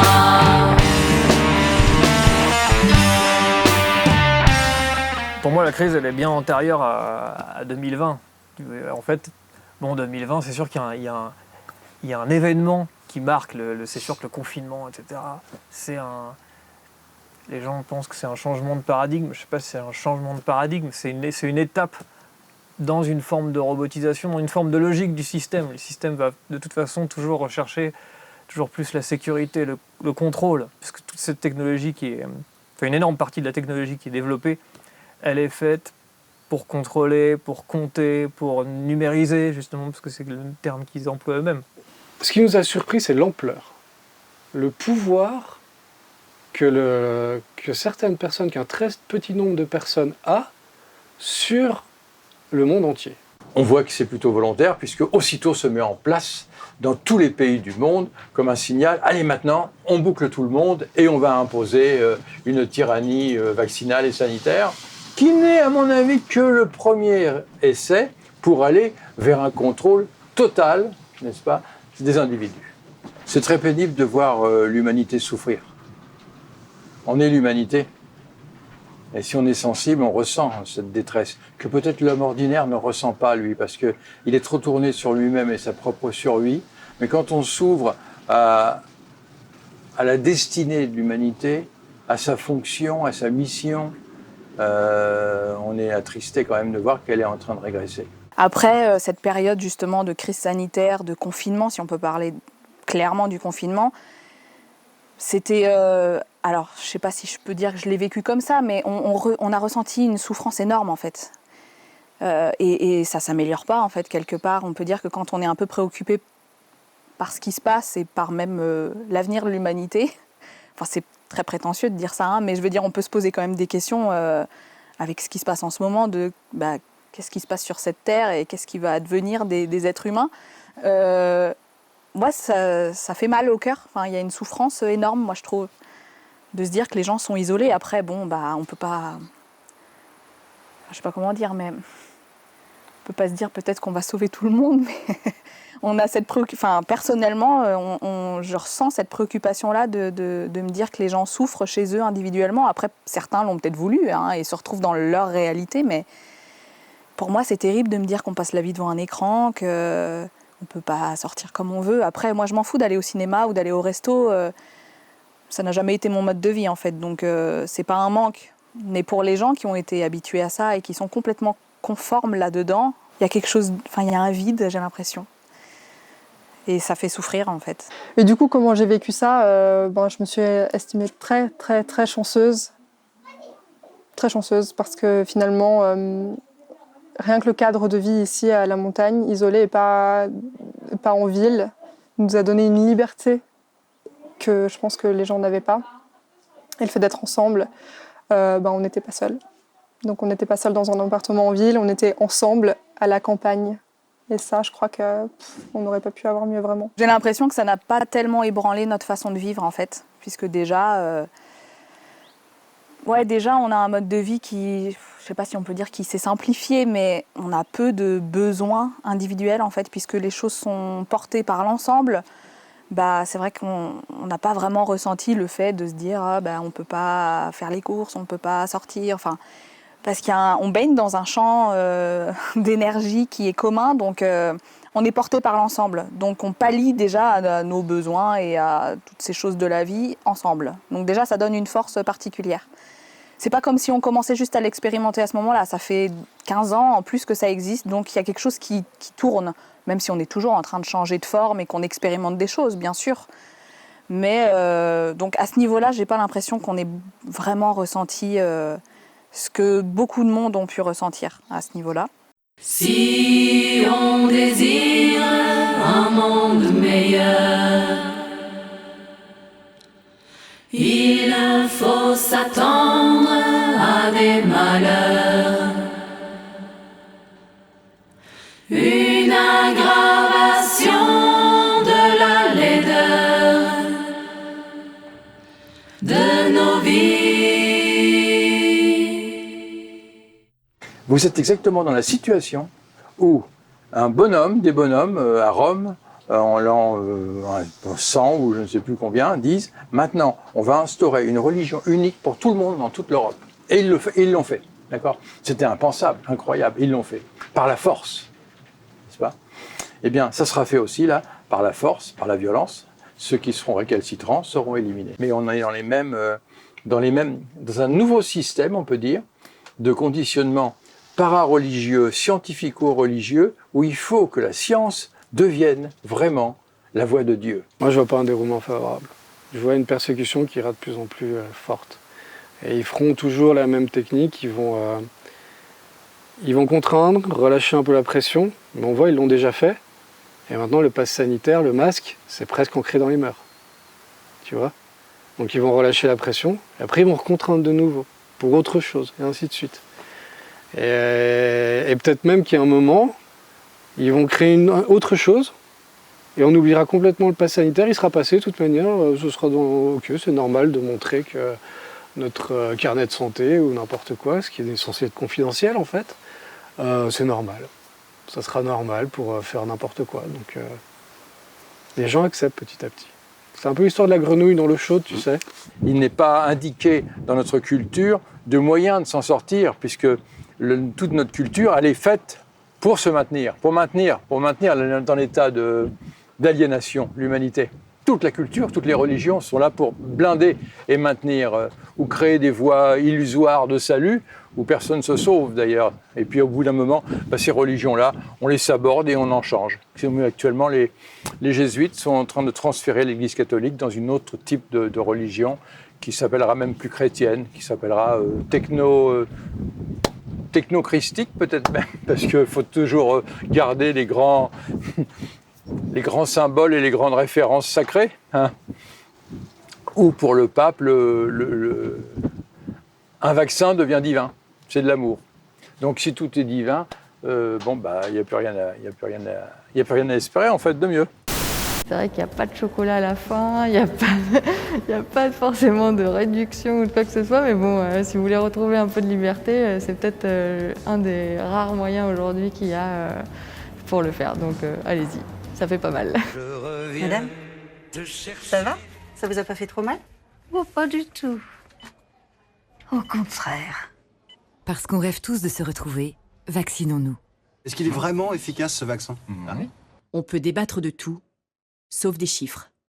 Aujourd'hui, en France, 8 personnes sur 10 hospitalisées à cause du Covid ne sont pas vaccinées. Chaque vaccination, c'est la vie qui reprend. Faisons-nous tous vacciner, maintenant. Tous vaccinés, tous protégés. Voilà, c'est ce qu'ils sont en train d'inculquer aux masses humaines. N'espérez rien de mieux que ce qu'on vous donne et ne cherchez pas ailleurs. Prenez, consommez et obéissez. Vous êtes du bétail et on a besoin de vous et vous nourrissez les systèmes de pouvoir qui sont des systèmes de pouvoir visibles politique, économique, mais beaucoup plus haut sur le plan spirituel et immensément plus haut sur le plan cosmique. Après, qu'on y voit un mal ou pas, le constat c'est le même, le lien social il est détruit et le seul moyen de ne pas sombrer définitivement, c'est de faire exactement l'opposé de ce qui nous est conseillé. Imposé, parce que ouais, c'est politiquement pas. Rudolf Steiner a prédit qu'il y aurait une confrontation, mais dans des temps très lointains, où la petite minorité qui refuse, qui se sépare, on peut dire, du grand nombre, sera persécutée par tous les moyens possibles du grand nombre. Mais elle aura acquis une certaine force, une grosse force spirituelle, une puissance même, qui fera qu'elle arrivera malgré tout à s'en sortir et à continuer à essaimer sur la Terre des petits foyers de vie qui sont pas pris dans le grand délire mondialiste, planétaire, du matérialisme et de la consommation. Et ça donne du plaisir, la technologie, beaucoup de satisfaction. D'ailleurs, le diable, il nous fait pas de mal, au contraire, il veut qu'on s'amuse. Tant qu'il nous contrôle, il veut nous distraire. Tout en haut de l'empire mondial, des rats. La maison blanche Buckingham, des rats. Les hommes gris mènent le bal, c'est les rats. Des rats tout auréolés, jusque sur la voie lactée qui prêche l'amour et la paix à l'humanité enchaînée.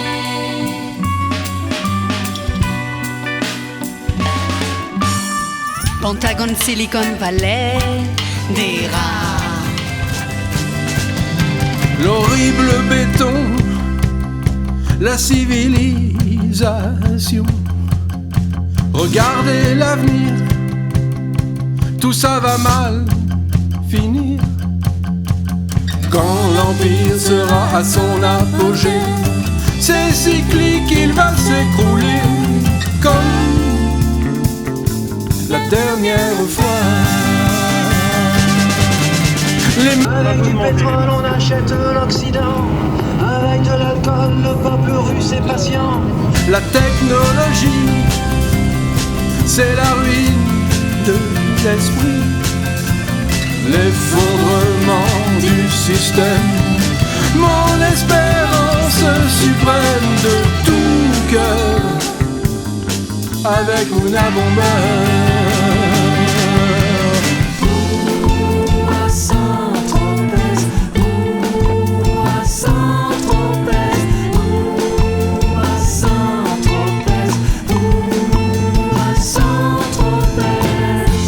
Stop vers les stérelles, je m'arrêtais à Ramatuelle. Je voulais tout voir dans le Var. On m'a dit là-bas y a des stars, des beaux types comme Gérard Philippe, fantôme de Fanfan, la tulipe. La nouvelle vague, c'est pas des blagues, on est à l'aise à Saint-Tropez. Un petit village de pêcheurs, 3 barques qui tanguent dans le port, à l'ombre d'un pin parasol, comme dans les films de Pagnol. Alors, jalouse? Il est plus beau que le vôtre, c'est ça? Vous étiez en train de comparer? Ouais. C'est pas de la taille. Le nôtre. Ah, c'est une question de taille donc. Le nôtre s'appelle Iftar. Ah. Ça, c'est unique. À Saint-Tropez. À Saint-Tropez. À Saint-Tropez.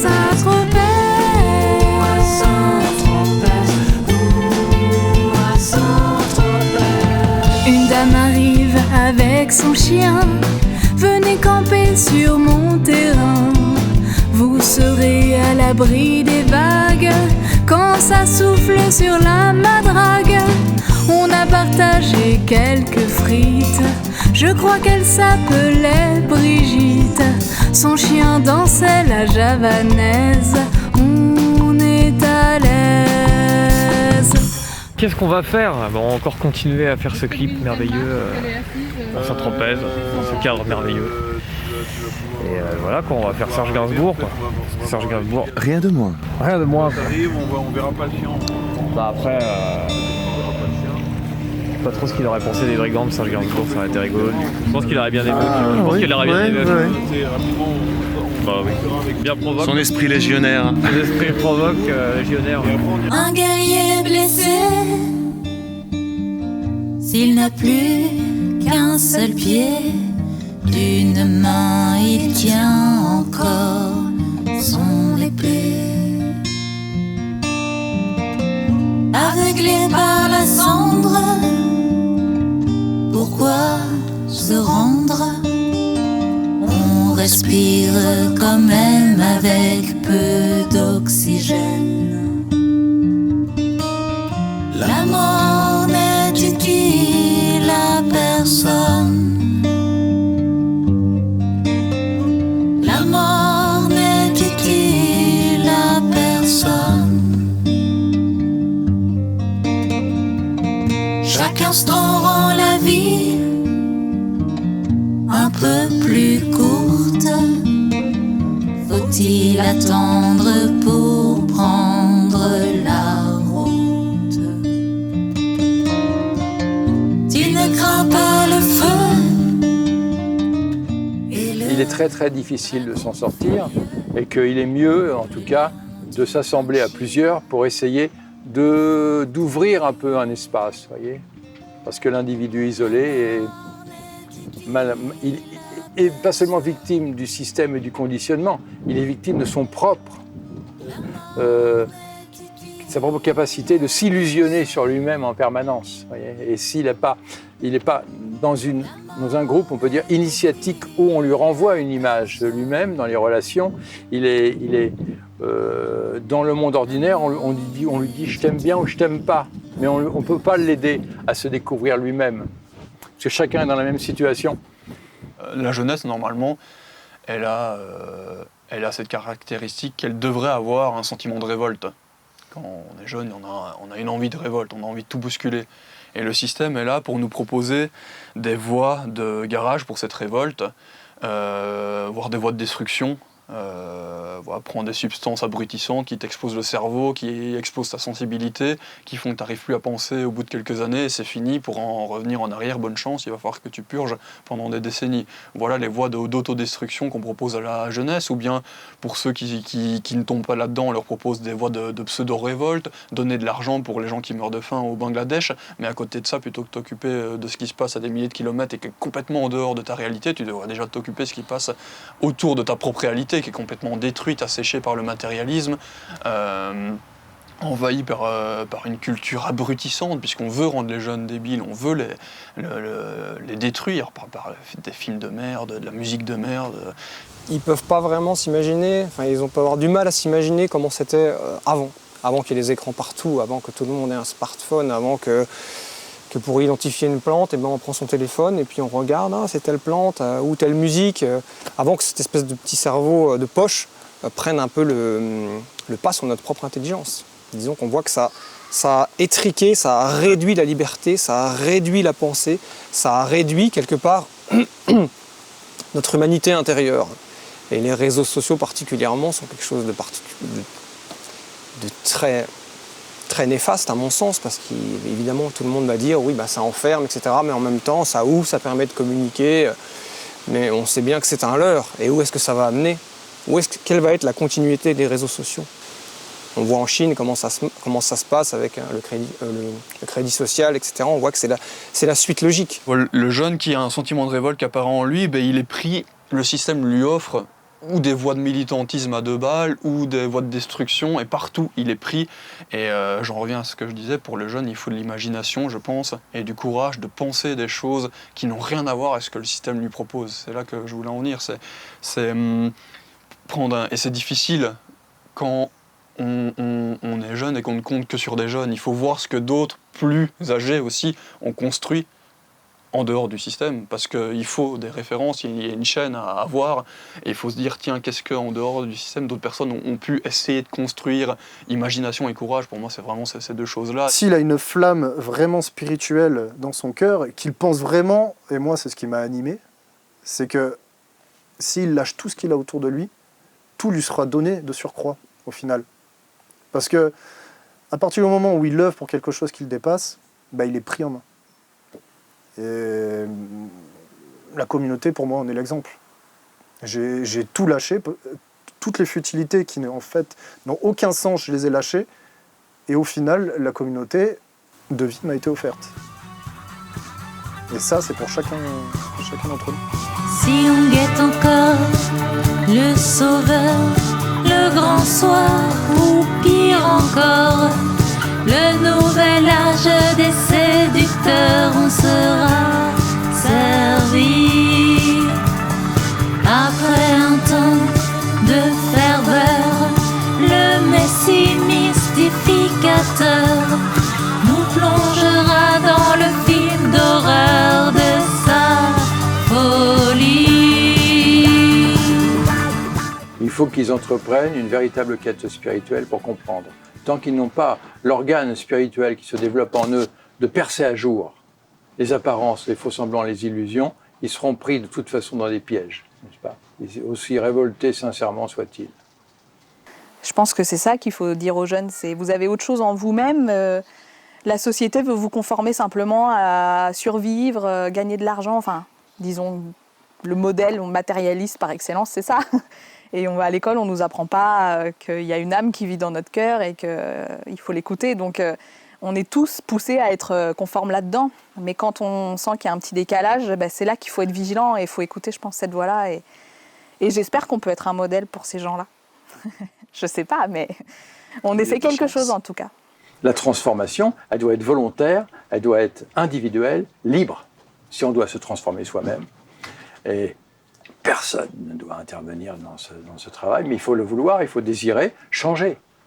Et révolution bien comprise commence par soi-même. Ce que j'aurais envie de leur dire, c'est déjà de se fier à leur bon sens, à leur instinct, de ne pas se laisser impressionner en fait, par tout ce qu'ils peuvent entendre ou voir à la télé, ou de garder en fait, cette force qu'ils ont en eux, et cette petite voix, cette intuition qui leur dit que ça n'a pas de sens ou que c'est pas vrai. Je pense que c'est ça le plus important, en fait, c'est de rester, d'avoir confiance en eux profondément et de ne pas se laisser impressionner. Des jeunes, par exemple, qui voudraient actuellement former une communauté, vont être empêchés de le faire si ils veulent commencer de manière démocratique. On ne peut pas commencer. La démocratie, c'est beaucoup trop haut, n'est-ce pas? Ça s'impose pas. Il faut d'abord des gens, des centralisateurs et des personnes qui prennent la responsabilité de lancer quelque chose de façon très volontaire et parfois autoritaire aussi. Et puis peu à peu, ça devient une propriété collective. On peut dire la responsabilité devient collective. Et c'est comme ça que doit fonctionner une communauté, une véritable communauté d'hommes libres. Et donc le réseau, comme nous on le crée, enfin la communauté c'est un réseau plus rapproché, mais rien que créer un réseau vital entre les gens, se rassembler, être proches les uns des autres, échanger de la chaleur, de la joie de vivre, ça permet de sortir de cet aspect réseau social où tout est finalement il y a froid, parce qu'il y a l'interface de l'écran et il n'y a pas de réalité. Donc si je dois les inviter à quelque chose, c'est à retrouver un peu de chaleur humaine en se rapprochant les uns des autres, en trouvant des raisons de se rapprocher. La jeunesse, elle est extrêmement matraquée et conditionnée. Les réseaux sociaux, l'Internet, elle a sa tablette à la main, on ne peut plus penser quand on est comme ça, quand on est pris comme ça. Comment voulez-vous qu'on entreprenne une recherche qui va sur des sentiers qui ne sont pas des sentiers battus, quand on est complètement pris dans le système de la connaissance qu'on vous fait. Par exemple, nous, quelqu'un qui veut nous connaître, il va taper sur Internet, il va voir qu'on est une secte dangereuse. Il va le croire. La logique dans laquelle on est, elle est tarée, quoi. Tarée. Et en fait, si on se rend pas compte d'à quel point c'est taré, à quel point on n'y peut rien, que le monde est entre les mains de gens, peut-être qu'ils sont extrêmement maléfiques, peut-être qu'ils sont tarés, ça dépend de quel point de vue on se place. Mais dans tous les cas, ce qui est sûr, c'est qu'on vit dans un monde géré par des tarés. Et même si tu fais des études, même si tu fais le truc hyper bien et tout, tu vis dans un monde de tarés. L'idéal, c'est d'avoir une idée transcendantale quand même, qui surpasse un peu toutes les contingences matérielles, qui les surpasse et qui nous permet de régler tous les problèmes facilement. C'est ce que je leur dirais. Regroupez-vous, faites quelque chose. C'est la seule chose à dire, je pense. Faites quelque chose. Ô prince de France, nous sommes devant toi. Après la longue errance sans notre roi. Nous traversons une crise planétaire sans précédent. Préparez-vous. Gardez espoir. Éteignez vos écrans. Formez vos clans.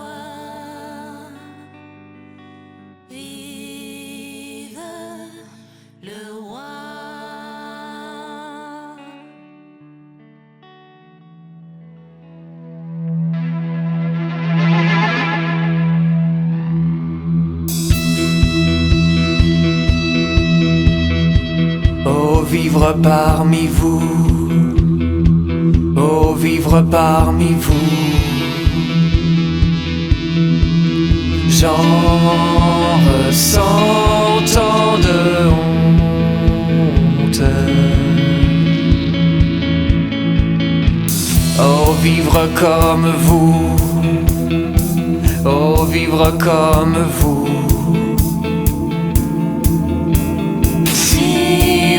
Connaissiez ma honte,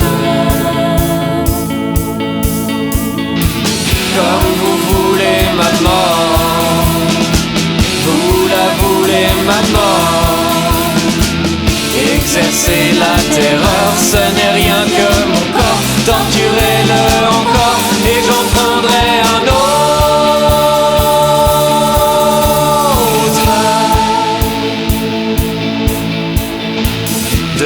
Que je vous vois, depuis que je vous vois, si